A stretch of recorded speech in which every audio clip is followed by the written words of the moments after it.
Le Petit Prince, chapitre 8. J'appris bien vite à mieux connaître cette fleur. Il y avait toujours eu sur la planète du Petit Prince des fleurs très simples, ornées d'un seul rang de pétales, et qui ne tenaient point de place et qui ne dérangeaient personne.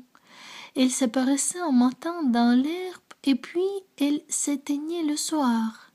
Mais celle-là avait germé un jour, d'une graine apportée d'on ne sait où, et le Petit Prince avait surveillé de très près cette brindille, qui ne ressemblait pas aux autres brindilles. Ça pouvait être un nouveau genre de baobab, mais l'arbuste cessa vite de croître et commença de préparer une fleur. Le Petit Prince, qui assistait à l'installation d'un bouton énorme, sentait bien qu'il en sortirait une apparition miraculeuse, mais la fleur n'en finissait pas de se préparer à être belle, à l'abri de sa chambre verte. Elle choisissait avec soin ses couleurs. Elle s'habillait lentement, elle ajustait un à un ses pétales. Elle ne voulait pas sortir toute fripée comme les coquelicots. Elle ne voulait apparaître que dans le plein rayonnement de sa beauté. Ah oui, elle était très coquette. Sa toilette mystérieuse avait donc duré des jours et des jours. Et puis voici qu'un matin, justement à l'heure du lever du soleil, elle s'était montrée. Et elle, qui avait travaillé avec tant de précision, dit en bâillant: « Ah, je me réveille à peine, je vous demande pardon, je suis encore toute décoiffée. » Le Petit Prince alors ne peut contenir son admiration. « Que vous êtes belle, n'est-ce pas ?»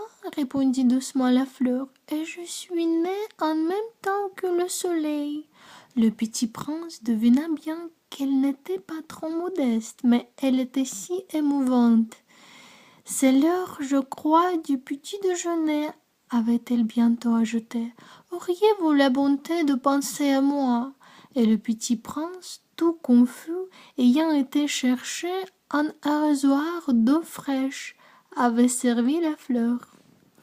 Ainsi l'avait-elle bien vite tourmentée par sa vanité un peu ombrageuse. Un jour, par exemple, parlant de ses 4 épines, elle avait dit au Petit Prince: « Ils peuvent venir, les tigres, avec leurs griffes. » « Il n'y a pas de tigres sur ma planète, » avait objecté le Petit Prince, « et puis les tigres ne mangent pas d'herbe. »« Je ne suis pas une herbe, » avait doucement répondu la fleur. « Pardonnez-moi. Je ne crains rien des tigres, mais j'ai horreur des courants d'air. Vous n'auriez pas un paravent? » « Horreur des courants d'air? Ce n'est pas de chance pour une planète, » avait remarqué le Petit Prince. « Cette fleur est bien compliquée.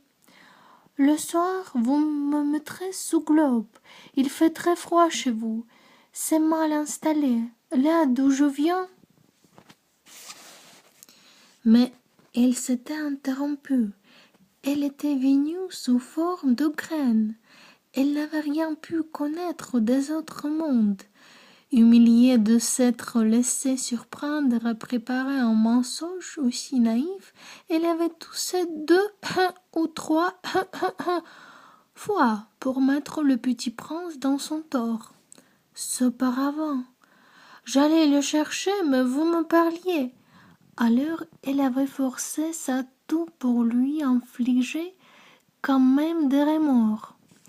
Ainsi, le Petit Prince, malgré la bonne volonté de son amour, avait vite douté d'elle. Il avait pris au sérieux des mots sans importance. Elle était devenue très malheureux. Et était devenu très malheureux. « J'aurais dû ne pas l'écouter, » me confia-t-il un jour. « Il ne faut jamais écouter les fleurs. Il faut les regarder et les respirer. La mienne embaumait ma planète, mais je ne savais pas m'en réjouir.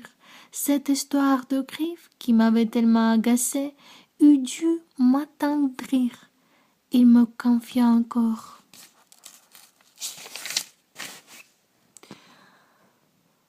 « Je n'ai alors rien su comprendre. J'aurais dû la juger sur les actes et non sur les mots.